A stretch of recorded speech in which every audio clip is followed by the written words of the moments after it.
আসাদ সরকারের পতনের প্রধান কারণ কি? বাশার আল আসাদ, এটা তার পুরা নাম, এবং তার বাবা 29 বছর শাসন করেছে, তার বাপও শাসন করছে 29টা বছর।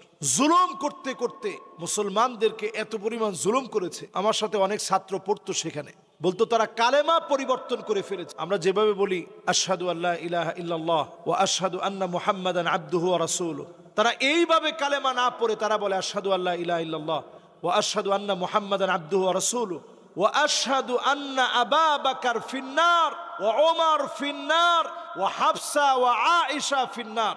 আবু বকর জাহান্নামে, ওমর রাদিয়াল্লাহু তাআলা আনহু জাহান্নামে, হাফসা রাদিয়াল্লাহু তাআলা আনহা জাহান্নামে, আম্মা জান আয়েশা রাদিয়াল্লাহু তাআলা আনহা জাহান্নামে। এগুলো তাদের কালেমার ভাষা, এবং এগুলো ভিডিও আকারে কিন্তু আমার কাছে ডকুমেন্টও আছে। শিয়াদের ভিতরে অনেকগুলো প্রকার আছে, এর মধ্যে জাইদিয়া শিয়া, এরা এত মারাত্মক, এরা মুসলমানদেরকে হত্যা করলে জান্নাত নিজেদের জন্য আবশ্যক মনে করে। এই জন্য এই জাইদিয়া শিয়ারা মূলত বর্বরভাবে মুসলমানদের উপরে নির্যাতন চালিয়েছে। এই বাশার আল আসাদ যখন ক্ষমতায় আসছে, স্বাভাবিক এই সিরিয়ার ভিতরে এই জাইদিয়া শিয়াদের সংখ্যা হচ্ছে 100 জনের ভিতরে 10 জন, আর 90 জন হচ্ছে আমাদের মতো মুসলিম। চিন্তা করেন, 90 জন হওয়ার পরেও এই জাইদিয়া শিয়া বাশার আল আসাদ যখন আসলো, সবার চিন্তা চেতনা ছিল সে যেহেতু মেডিকেল ডিপার্টমেন্ট থেকে আসছে, সে একজন চিকিৎসক ছিল, তার ক্ষমতায় আসার কোনো ইচ্ছা প্রথমে ছিল না। তো সবার চিন্তা ছিল সে যেহেতু ক্ষমতায় আসছে, অন্তত বড় ধরনের কোনো ক্ষয়ক্ষতি মুসলমানদের হবে না। দেখা গেল সে তার দাদার চাইতে, বাবার চাইতে আরো বেশি জালেম হলো। নূহ আলাইহিস সালামের জমানার মতো প্রথম যুগের লোকেরা পাথর মেরেছে, ইট মেরেছে, মাটির দোলা দিয়ে ওনাকে লক্ষ্য করে আক্রমণ করেছে, গালিগালাজ করেছে, কখনো কখনো পাগল পাগল বলে তাড়িয়ে নিয়ে গিয়েছে। পরবর্তী প্রজন্মে উনি বারবারই আল্লাহর কাছে বলছে, আল্লাহ পরবর্তী প্রজন্ম ভালো হবে, এরপরের প্রজন্ম ভালো হবে, এরপরের প্রজন্ম ভালো হবে। শেষ প্রজন্ম এতটা বেয়াদব হলো, গলার ভিতরে দড়ি লাগায়া নবী নূহ আলাইহিস সালামকে যখন টানতেছিলেন, আর সহ্য করতে পারে নাই যে আল্লাহ আর কেমনে সহ্য করব। মাত্র 82 জন মানুষ কালেমা পড়লো, তাওহীদের দিকে আসলো, আর সবই তো আল্লাহ বিরোধিতা করতেছে। আল্লাহ কোনোদিন বদদুয়া করি নাই, কিন্তু এখন তো আর আল্লাহ সহ্য করতে পারতেছি না। এরপরে তিনি বদদুয়া করলেন, তাদেরকে ধ্বংস করা হলো। বাশার আল আসাদ এত বড় জালেম, এহেন কোনো নির্যাতন নাই যেটা সে মুসলমানদেরকে করেনি। 5 লক্ষ মানুষকে শহীদ করেছে, 60 লক্ষ মুসলমানদেরকে শরণার্থী বানিয়েছে, কমপক্ষে লক্ষ লক্ষ মুসলমানকে কারাগারের মধ্যে প্রেরণ করেছে। সিদনায় কারাগারের মধ্যে মাত্র একটা, এরকম বহু কারাগার আছে যেগুলোর হদিস এখনো পর্যন্ত পাওয়া যায় না, সামনে হয়তো মিল। সেখানে আমার মুসলমানদেরকে কারেন্ট শর্ট থেকে শুরু করে এত পরিমাণ টর্চার করেছে, অনেকে তাদের জ্ঞান হারিয়ে ফেলেছে, অনেকে আতঙ্কে পড়তে পড়তে এখন আর হুঁশ নাই, কাউকে চিনে না। অনেকের জানাজা হয়ে গেছে, মনে করছে জীবনে আর বেঁচে নাই। অনেক 13-14 বছরের মেয়েদেরকে নিয়ে গেছে শুধু জুলুম নির্যাতন করার জন্য, যাদের এই জেলখানার মধ্যে বাচ্চা হয়ে গেছে। এরকম জুলুম নির্যাতন দিনের পর দিন চালানোর পরে দাড়ির ভিতরে আগুন লাগায়া টাইনা টাইনা একটা একটা করে দাড়ি ছিঁড়ে ফেলছে, বুড়ি কেটে, পেট কেটে, নারী বুড়িগুলা টেনে টেনে বের করছে। উম্মতে মুহাম্মাদি বড় একটা কবরস্থান করে ওইটার মধ্যে মানুষগুলাকে জীবন্ত ছেড়ে দিয়েছে। এই সব জুলুম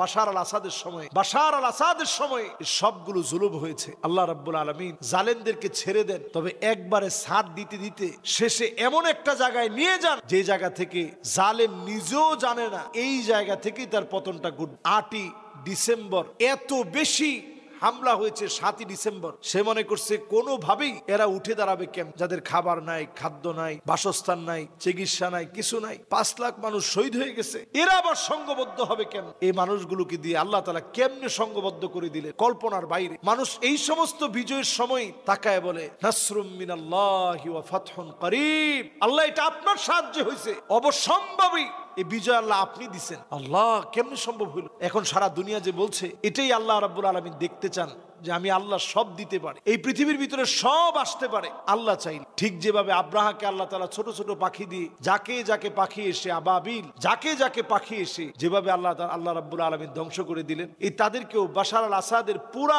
সৈনিকরা এখন ড্রেস পাল্টায় যে যার মতো এখন পারতেছে। সেনাবাহিনী পুরা সমূলে মূলোৎপাটন হয়েছে, তারা নিঃশেষ হয়ে যাবে, ধ্বংস হবে তাদের। এই বাশার আল আসাদের মূল অন্যায় অনেকগুলো, এর মধ্যে প্রতিনিয়ত সে মানুষকে মেরে কেটে হত্যা করে, জুলুম নির্যাতন নিপীড়ন করে মুসলমানদেরকে দমিয়ে দিতে চেয়েছে। এই জাইদিয়া শিয়াগুলো এতটা বর্বর, তারা নাইরুস পালন করে, বড় অনুষ্ঠান পালন করে। সেখানে আবু বকর, ওমর রাদিয়াল্লাহু তাআলা আনহুর নাম লিখে গাদার গায়ে গাদাকে পিটাইতে থাকে, কুকুরের নামে লিখে কুকুরের মধ্যে লিখে কুকুরকে পিটাইতে থাকে। এইভাবে জুলুম নির্যাতন করতে থাকে। এবং তারা মুসলমানদের, ওমর রাদিয়াল্লাহু তাআলা আনহু এত বড় খলিফা ছিলেন মুসলমানদের হৃদয়ে। 32 বছর 6 মাস এই পৃথিবীতে আল্লাহ তাআলা খেলাফতকে টিকিয়ে রেখেছিলেন। সেই খিলাফতের ভিতরে স্বর্ণালী সময় হযরত ওমরের সময়, এই সময়কে হযরত ওমর রাদিয়াল্লাহু তাআলা আনহু কত কষ্ট করে সাজিয়েছেন। অথচ তারা হযরত ওমরকে নিয়ে, যে লোকটা হযরত ওমরকে শহীদ করে দিয়েছে আবু লুলু আল মাজুসি, এইরকম নরপিশাচ পাপিষ্ঠ,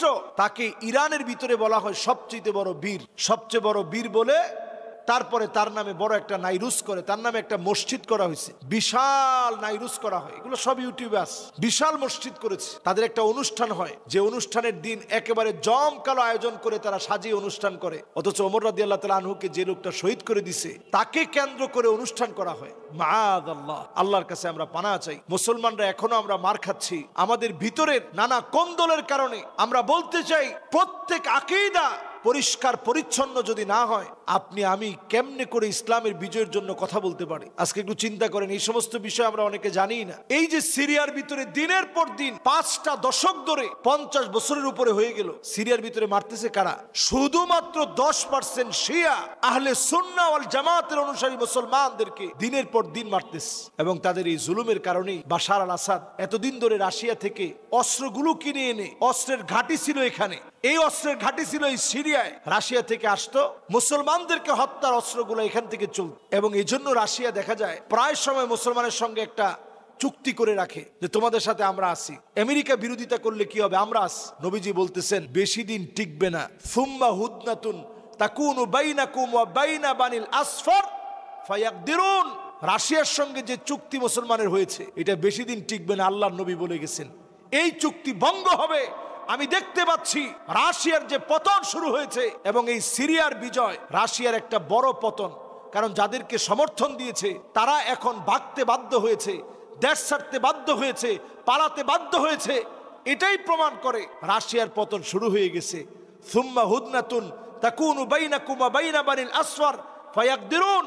এই চুক্তিটা ভঙ্গ হবে এবং মুসলমানরা এই চুক্তি ভঙ্গ করে ফেলবে। যেই চুক্তি রাশিয়া অস্ত্র চুক্তি হিসাবে আমাদের কাছে অস্ত্র দিচ্ছে, মুসলমানের সাথে তাল মিলিয়ে চলছে, সংঘাতের দিকে মুসলমানকে ঠেলে দিচ্ছে, এই চুক্তি বেশি দিন থাকবে না। সুতরাং এই বাশার আল আসাদ থেকে শুরু হয়েছে পুরা মিডল ইস্টের ভিতরে যেই জায়গাতে মুসলমানদেরকে কথা বলতে দেওয়া হচ্ছে না, আমার বাংলাদেশ থেকে এই বিজয় বিপ্লব শুরু হয়েছে, সারা দুনিয়ার ভিতরে ছড়িয়ে পড়বে। এবং অচিরেই আমরা বলতে পারি শাম মুসলমানদের হাতে আসবে, মিডল ইস্ট পুরাটা মুসলমানদের হাতে আসবে ইনশাআল্লাহ।